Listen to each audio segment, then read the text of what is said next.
science fiction, now reality, and coming to an operating theatre near you, you'll find it hard to believe the surgical tricks performed by this weird-looking machine.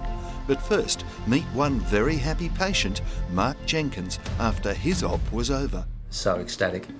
Yeah, I'm pretty wrapped in the whole thing. 19 hours ordeal marathon. Hey, I don't know.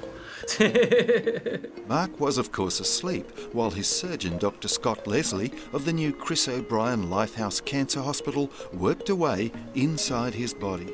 The new bladder that I've created for him has a function that will be very similar to his native bladder. It's called Da Vinci Xi, and it's a medical robot with 4 arms, all remotely controlled.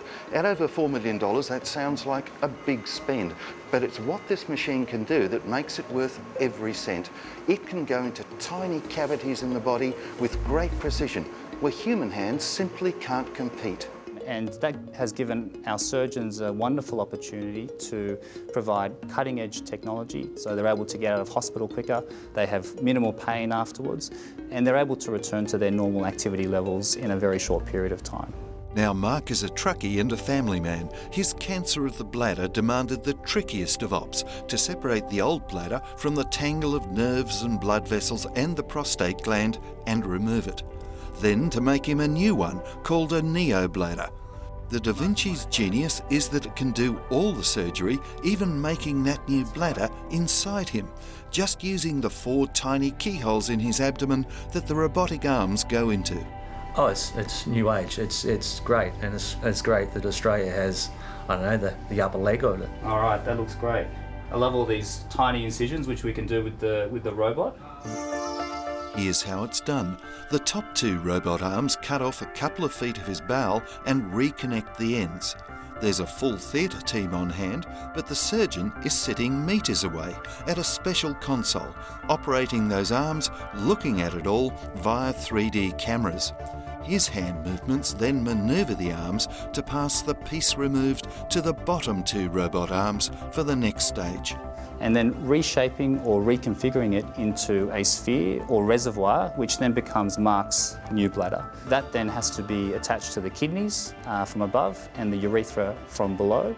And then essentially we're internalising all his plumbing, so he doesn't have to have a bag on the abdomen.